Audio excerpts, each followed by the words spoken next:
ሰላም ጤና ይስጥልኝ የወኪል ሚዲያ ተከታታዮቻችን። በአማራ ክልል በተካሄዱ ውጊያዎች የፋኖ ኃይሎች በርካታ አካባቢዎችን መቆጣጠራቸው ተሰምቷል። ለመሆኑ የትኞቹን አካባቢዎች ተቆጣጥረዋል? እናጋራችኋለን። የትራፊክ ፖሊስ መኮንን በመግጨት የገደለና በ3 ሰዎች ላይ የአካል ጉዳት አድርሶ ያመለጠን አሽከርካሪ ፖሊስ አፋልጉኝ ብሏል። ይህም ከመረጃችን መካከል ነው። የኢትዮጵያ ህልውና ከቀይ ባህር ጋር የተሰናሰለ መሆኑ ተገልጿል። ከዚህ ጋር ተያይዞ ፈርሶ የነበረው የኢትዮጵያ ባህር ኃይልን የተመለከተ አነጋጋሪ መረጃ ወጥቷል። እናጋራችኋለን። ቻናላችንን ሰብስክራይብ በማድረግ እስከ መጨረሻው አብራችሁን ቆዩ። በአማራ ክልል በተካሄዱ ውጊያዎች የፋኖ ኃይሎች በርካታ አካባቢዎችን መቆጣጠራቸው ተዘገበ። በአማራ ክልል በፋኖ ኃይሎችና በመንግስት ወታደሮች መካከል በተለያዩ ዞኖች በቅርቡ በተካሄዱ ውጊያዎች የፋኖ ኃይሎች በርካታ አካባቢዎችን መቆጣጠራቸውን ነዋሪዎችና የፋኖ አመራሮች መናገራቸው ዶቼ ቬለ ዘግቧል። በደቡብ ጎንደርና ሰሜን ወሎ መገናኛ ቦታ በምትገኘው ጨጨሆ ከተማ ነዋሪ የሆኑ አንድ ግለሰብ ለዶቼ ቬለ እንደገለጹት ጨጨሆ፣ ዘቢጥ፣ ገርገራና ፍላቂትን ጨምሮ ዙሪያውን የፋኖ ኃይሎች እንደያዙት ተናግረዋል። አንድ የፋኖ ታጣቂ በበኩሉ በሰሞኑ ውጊያ ሳንቃ፣ ዘቢጥና ዲባላን የመሳሰሉ ቦታዎች በቁጥጥራቸው ስር መግባታቸውን ገልጸዋል።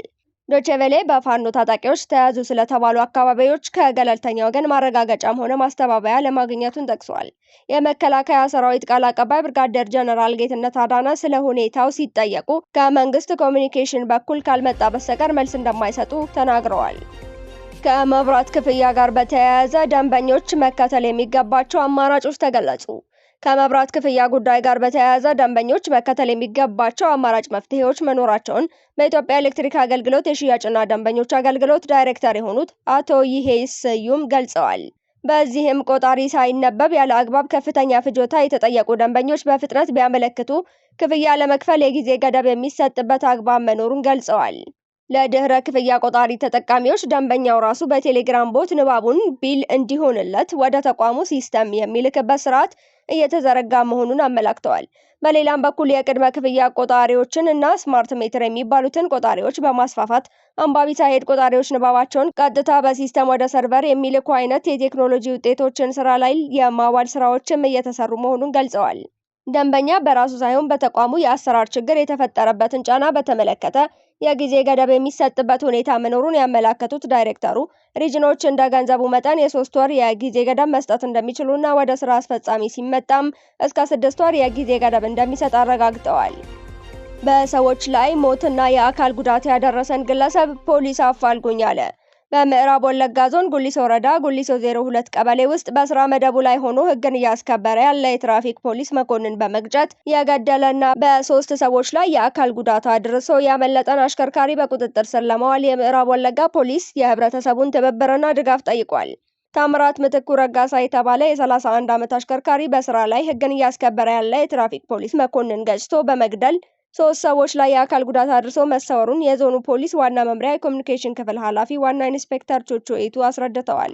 ወንጀሉ የተፈጸመው መስከረም 5 ቀን 2018 ዓ.ም ከቀኑ 10 ሰዓት ሲሆን ተፈላጊው አሽከርካሪ የሰሌዳ ቁጥር ኮድ 346165 ኦሮ የህዝብ ማመላለሻ ሚኒባስ ተሽከርካሪ ውስጥ ተሳፋሪ ተጓዦችን ጭኖ አይራ ከሚባል ከተማ ወደ ጉሊሶ ከተማ እያሽከረከረ ነበር ብለዋል። ይሁን እንጂ በተጓዥ ተሳፋሪዎች ላይ አላግባብ የታሪፍ ጭማሪ ማድረጉን ከተጓዦች ውስጥ ለትራፊክ ተቆጣጣሪው የፖሊስ መኮንን በስልክ በመደወል መረጃ በመሰጠቱ የትራፊክ ፖሊስ ተቆጣጣሪው ሊያስቆመው እንደቻለ ገልጸዋል። ተፈላጊው አሽከርካሪም ተሽከርካሪውን የሚያቆም መስሎ የተሽከርካሪውን ፍጥነት ከቀነሰ በኋላ በስራ ላይ ህግ በማስከበር ላይ ያሉ ረዳት ኢንስፔክተር ደሳለኝ ባይሳ የተባሉትን የትራፊክ ተቆጣጣሪ ፖሊስ መኮንን ገጭቶ በመግደል ሌላ የትራፊክ ፖሊሱን በትብብር ያሳፈረ ሞተረኛና 2 እግረኞች ገጭቶ ጉዳት በማድረስ ለጊዜው ሊሰወር መቻሉ ተገልጿል። የኢትዮጵያ ህልውና ከቀይ ባህር ጋር የተሰናሰለ ነው ተባለ። የኢትዮጵያ ህልውናና ሁለንተናዊ ብልጽግና ከቀይ ባህርና አባይ ተፋሰስ ልማት ጋር የተሰናሰለ መሆኑን የውጭ ጉዳይ ኢንስቲትዩት ዋና ዳይሬክተር ጃፈር በድሩ ገለጹ። ዋና ዳይሬክተሩ የምስራቅ አፍሪካ የኃይል ቋት የስልጡን ህዝቦችና አርበኞች ምድር የሆነችው ኢትዮጵያ ከአባይ ሸለቆና ከቀይ ባህር ጋር ጥብቅ ቁርኝት ያላትና የአፍሪካ ቀንድ አስኳል መሆኗን ተናግረዋል። የኢትዮጵያ ህልውናና ሁለንተናዊ ብልጽግና ከቀይ ባህርና ከአባይ ተፋሰስ ልማት ጋር የተሰናሰለ ነው ያሉ ሲሆን የኢትዮጵያ የጂኦፖለቲካዊ እሳቤ ከሁለቱ የውሃ አካላት ጋር የሚቃኝ መሆኑን በማንሳት ወደ ቀይ ባህር ስንቀርብ ኃያልነታችንና እሳቤያችን ይሰፋል ብለዋል። ላለፉት 3 አስርተ ዓመታት ያህል ጂኦፖለቲካዊ ስለሆነው ቀይ ባህርም ሆነ ስለ ባህር በር ጉዳይ ምርምርና የፖሊሲ ውይይት ማካሄድ ፈጽሞ የማይታሰብ እንደነበር ያስታወሱት ዋና ዳይሬክተሩ የኢትዮጵያ የባህር በር ጉዳይ ከባህሩ ባሻገር ከራስ ታሪክ፣ ጂኦግራፊ፣ እውነት፣ ስነ ልቦና ጋር መታረቅ ጭምር መሆኑን ተናግረዋል።